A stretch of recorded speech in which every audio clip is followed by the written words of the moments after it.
Class 12th Hindi, यानी कि इस हिंदी के पेपर को आपको किस तरीके से सोल्व करना है और आपको टाइम किस तरीके से वहां पर बचाना है।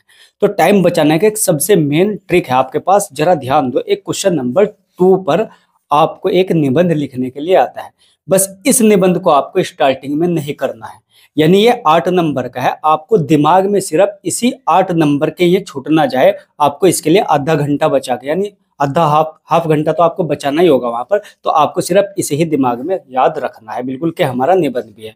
अब सबसे शुरू में करना क्या है वो भी मैं आपको बता दूं। सबसे शुरू में आपको सिर्फ ये करना है, क्वेश्चन नंबर 17 पर एक श्लोक आता है और श्लोक सभी याद कर लेते हैं क्योंकि 1-2 लाइन का वो होता है और फिर उसका हिंदी अनुवाद भी आपका हो जाता है। तो सबसे पहले आप जो आंसर वहां डालोगे वो डालोगे क्या, उत्तर नंबर 17। इस पर जब आप एक निबंध लिख दोगे, यानी ये 4 नंबर का है, उसके बाद आपको जस्ट क्वेश्चन नंबर 9 पर आना है ध्यान से, यानी क्वेश्चन नंबर 9।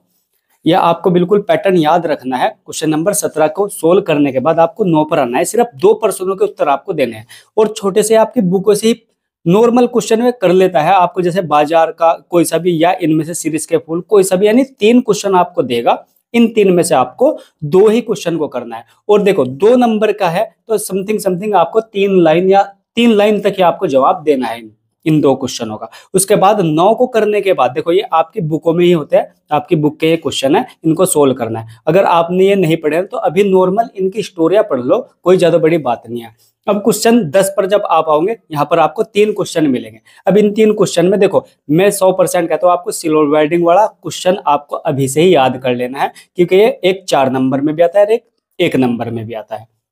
देखो अब करना क्या है, इनमें तो ओनली ज्यादा बड़े तो क्वेश्चन नहीं है, ये सिर्फ एक नंबर के ही है आपके पास। ये 4 दिए हुए होंगे और 4 में से क्या करने हैं आपको, एक एक कह देने कि 4 क्वेश्चन, सॉरी ये आपको 4 क्वेश्चन तो दिए है लेकिन इनमें से करने आपको 3 है और एक नंबर के ये क्या है आपके पास क्वेश्चन है। इनको नॉर्मली सोल्व कर सकते हो आप, पढ़ते कहानी का जो भी चीज पूछ रहा है वो उसके बारे में 1-2 लाइन में आप समझा सकते हो। यानी ये तो थे आपके नॉर्मल क्वेश्चन। उसके बाद आपके पास सबसे बढ़िया क्वेश्चन जो आता है क्वेश्चन नंबर 7 पर आते हैं। अब 7 पे आपको पढ़ेंगे 2 क्वेश्चन, अरे दिए हुए कितने होंगे, मैं 3 क्वेश्चन दिए होंगे। यानी आपको अब मैं एक बार और बता दूं, 17 के बाद आपको 9 करना है, 9 के बाद आपको 10 करना है और 10 के बाद आपको 7 पर आना है। अब उसमें देखो ये पूछ रहा है कैमरे में बंद अपाहिज, यानी 2 क्वेश्चन है आपके पास। यहाँ 3 क्वेश्चन दिए हुए, 3 में से 2 आप नॉर्मली कोई से भी क्वेश्चन कर सकते हो। अगर आपने क्वेश्चन अब तक भी याद नहीं किया ना तो नॉर्मल नॉर्मल इनकी स्टोरियां पढ़ लो, बहुत आसान है। अब देखो उसके बाद करना क्या है, बस इन क्वेश्चनों को करने के बाद आपको यहाँ पर आ जाना है।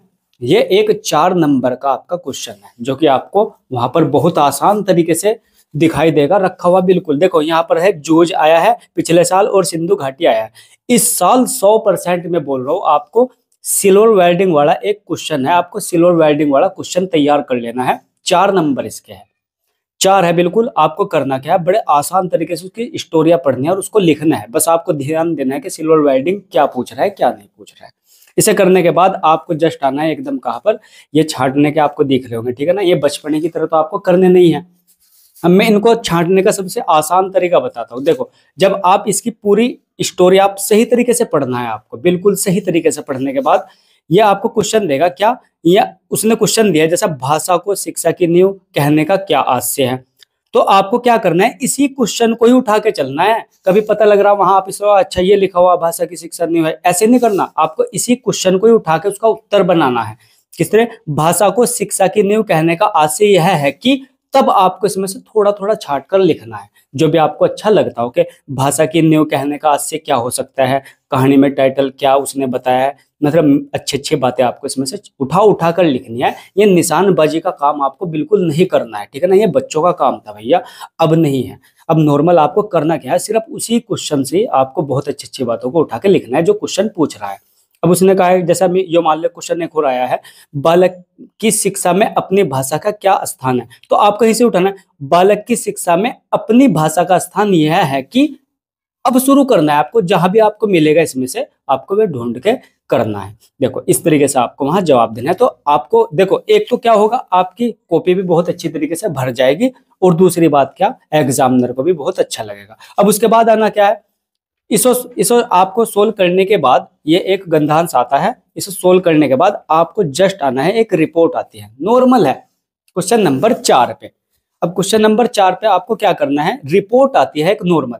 वो कहेगा अपने ग्राम अथवा नगर में स्वच्छ भारत अभियान के अंतर्गत हुई प्रगति का लगभग कितने शब्दों में, 150 शब्दों में एक रिपोर्ट तैयार करनी है। अब रिपोर्ट तैयार करने का आसान तरीका क्या है, आपको सबसे पहले जिस चीज पे पूछा है सबसे बड़ा हेडिंग उसी का बनाना है, क्या, स्वच्छ भारत अभियान। जैसे ये आया है तो आपको इसे हेडिंग बना के फिर स्टार्ट हो जाना है टाइटैनिक की कहानी लिखने के लिए, कि अभियान में क्या क्या होता है, स्वच्छ भारत नगर में हमारे क्या होगा क्या नहीं होगा। आप जिस तरह बना सकते हो इस तरीके से बनाना है, आपको ये नॉर्मल पढ़ लेना है, ठीक है ना। ये आपको ध्यान रखना है, इसमें कम से कम 150 शब्दों का मतलब ये है आपको 1.5 पेज तो लिखना ही होगा। अब 1.5 पेज कैसे कहूँ मैं, जैसे जैसे मान लो ये एक पेज है, ये पेज है, अब इसका एक पेज पूरा इस तरीके से इस साइड से लेकर और इस साइड तक आपको भरना है, और उसके बाद एंड हाफ यहाँ भी आपको अतिक कर लेना है, समझ गए। इस तरीके से आपको इस पेज को भरना है, पूरे नंबर देगा वो। अब उसके बाद करना क्या है, ये छोटे छोटे आपके पास क्वेश्चन आते हैं, इनमें तो टाइम वेस्ट नहीं करना है, तो लास्ट टाइम आप पढ़ के ना आराम से कर सकते हो, जो कि क्वेश्चन नंबर 3 है, इन्हें तो छोड़ दो अभी। उसके बाद आपको आना कहाँ पे है, जरा ध्यान दो, एक और आपके पास जो आएगा बुक से आएगा, जैसा एक ये आएगा, ये कितने नंबर का होगा, ये होगा आपका 6 नंबर का होगा एक। अब ये आपकी बुक से ही दिया होगा कि भक्तिन और मेरे बीच में सेवक स्वामी का संबंध है, इस तरीके से आपको एक कहानी दे देगा और उसके कुछ नीचे क्वेश्चन देगा इस तरीके से।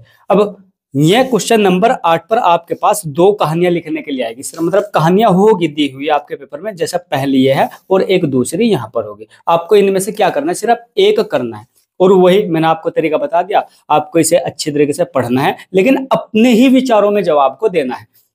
जैसे वो पूछ रहा है, जैसे मैं कोई क्वेश्चन पढ़ लूं, उसने कहा है भक्तिन और लेखिका के पारस्परिक संबंध के बारे में स्पष्ट कीजिए, तो आपको क्या करना है, भक्तिन और लेखिका के पारस्परिक संबंध, इसे हेडिंग बना दो पहले, और उसके बाद यहाँ से छांट छांट के अच्छा अच्छा सा लिख देना है।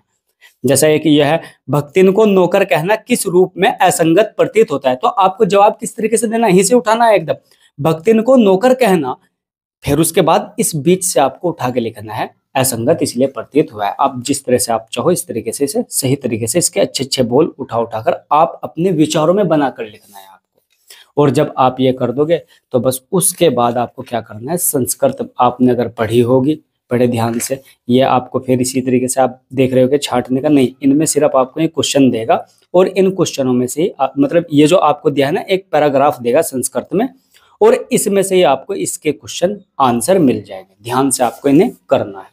और संस्कृत में और भी बहुत चीज है, जैसा ये है, कभी क्वेश्चन नंबर 15 पे बोल देता है वो क्या कहेगा, वो कहेगा कि इन ये जो आपको संस्कृत में दे रखे है ना, जो शब्द दे रखे हैं, इनको क्या कहे संस्कृत में इस्तेमाल करो।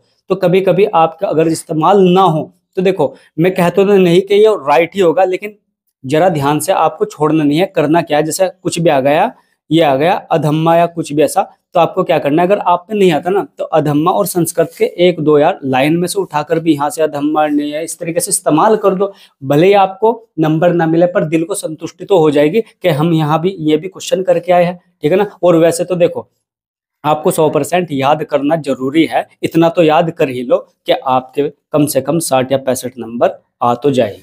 अब देखो जिस तरीके से मैंने आपको पेपर बताया ये संस्कृत का है कुछ, उसके बाद आपको नॉर्मल देखो आ गई ना बात, हुई आपको ये जो ये है ये, इसके लिए आपको कितना आधा घंटा तो कम से कम निकाल के रखना होगा।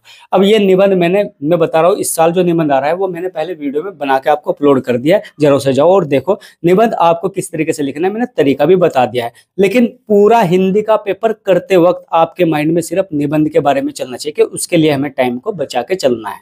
और आपके पास 4 आएंगे, इन 4 में से आपको क्या करना है, एक पर निबंध लिखना है। तो आई होप आपको यह सब क्वेश्चन समझ आ गए होगा और पूरा पेपर भी आपको समझ आ गया होगा। जरा ध्यान से देखो, ये इस पैटर्न पर अगर आप करोगे तो आपका बहुत टाइम बच जाएगा, ठीक है ना। तो बस आज के लिए इतना ही और मिलते हैं अगली वीडियो में वापस, तब तक के लिए बाय।